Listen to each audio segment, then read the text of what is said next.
जाउँ यहाँ अलिकति थाकेर बस्नु भएको मलाई पर्खिनु भएको ए हो मलाई सधैँ पर्खिरहनुहुन्छ जिन्दगीमा हजुर जिन्दगीमा सधैँ पर्खिरहनुहुन्छ यो यता नामराङको यता माथिल्लो गाउँ रकल गाउँ भनेर चिनिन्छ हो स्कुल त यता माथि है उँभो है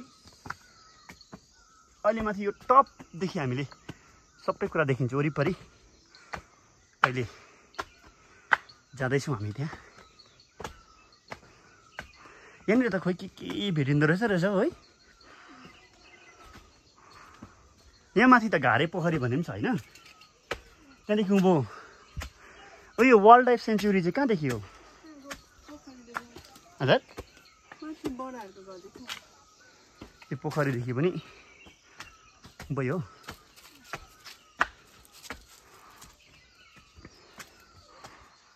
यो 1 2 3 4 तला माथिदेखि तलदेखि रहेछ 1 2 3 4 5 तला 5 तला छ नि ऊ 4ले त याद भइसक्यो जाँदैछ त्यो यो बाटो पनि छ त यहाँदेखि पनि जानुहुन्थ्यो क्या पहिला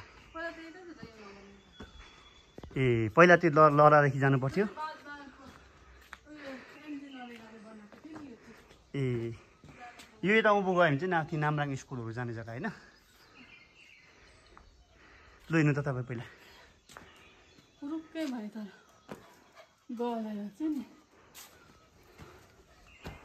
पानीको बाछिटो पुरा आउँछ क्या यता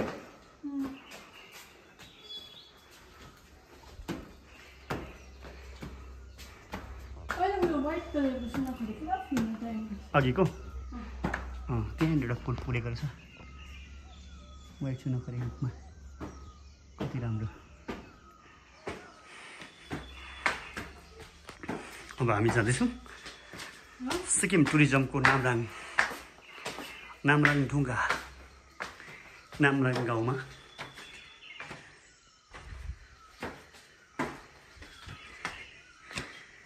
हाम्रो लागि वाच टाइम तपाईँहरूको लागि मनोरञ्जन पनि र हाम्रो जति पनि हामी भिडियोदेखि बनाएको पैसा इन द सेन्स हाम्रो जति पनि कमाइ हुन्छ त्यो 10% त एभ्री टाइम हाम्रो कमाइ जान्छ नै अरू च्यारिटीमा जान्छ नै त्यसरी नै यसबाट कमाइ पनि यसबाट कमाएको पनि च्यारिटीमा जाने यो चाँबोको बोट रहेछ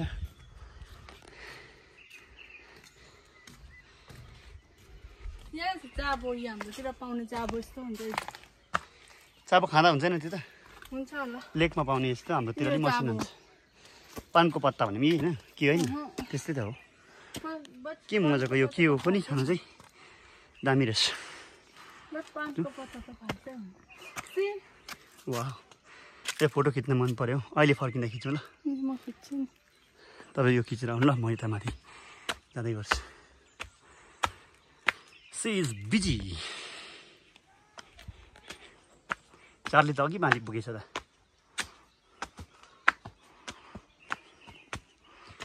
हामी नामराङ ढुङ्गा पुग्दै आँटेको छौँ अब यहाँनिर चाहिँ स्टार्टिङमा गणेश भगवानको मूर्ति छ र यहाँदेखि उता हामी जान्छौँ माथि नामराङ ढुङ्गा यताबाट जाऊँ यो कलमै भने यही हो कि सोत्तर हो यो कलम यही है ए त्यहीँ चढाउनु ल फुलहरू तपाईँ मैले नचढाइ आएछु फुलहरू सबै तपाईँकोमै छ अँगेरीको बोट पनि छ यहाँ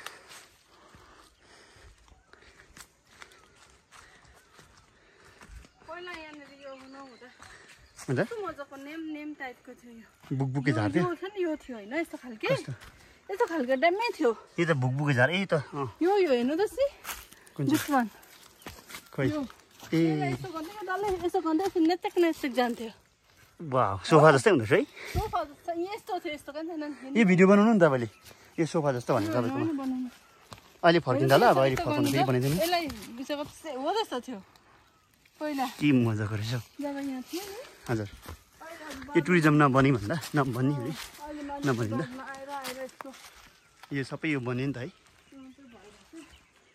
हामी योबाट आएको हामी जाँदैछौँ नामराङ डुङ्गा।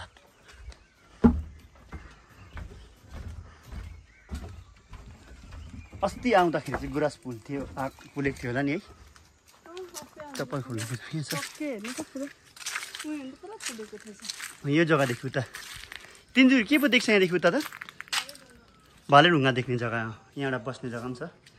जस्तो यहाँदेखि त जुन चाहिँ हामीले अघि माथि भने ढुङ्गा चाहिँ ढुङ्गाको मन्दिर चाहिँ यही हो।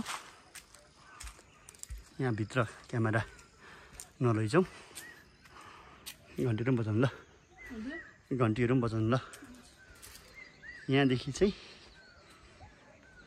नामराङको अझै सानो भनौँ है त नामराङको सेरोफेरो नामराङदेखि तिनजुरे यता माथि वाइल्ड लाइफ सेन्चुरी यता पर देख्दै गरेको धानबारी यता माथि नामराङ गाउँ यहाँ माथिदेखि घारे पोखरी भन्ने जग्गा पनि यतै माथि छ अरे। त्यहाँदेखि पाङथाङ माथि हाम्रो वाइल्ड लाइफ सेन्चुरी भेट्दो रहेछ।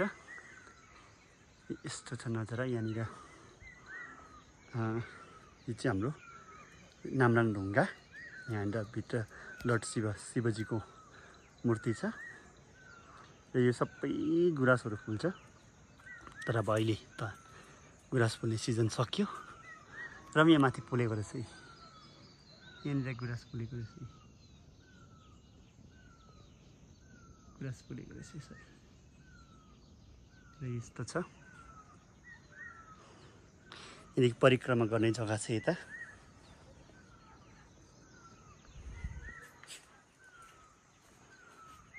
यस्तो छ नामराङ ढुङ्गा। के लाग्छ तपाईँलाई नामराङ ढुङ्गाको बारेमा एक दुई शब्द? यो त एकदम गुराँस फुलिरहेको रहेछ सि खै कहाँ म यहाँ रहेछ नि। यो त हामीले एकदम मान्ने जग्गा हो अलिकति मलाई वर्णन गरिदिनु नि यता यता पर के देखिन्छ यो साइडदेखि? यो चाहिँ शम्भु भन्ने यता माथि यहाँ एउटा यता पारी धानबारी हो कता मैले अघि भन्नु त भने यो साइडलाई धानबारी भन्छ। तिनजुरे कता हो?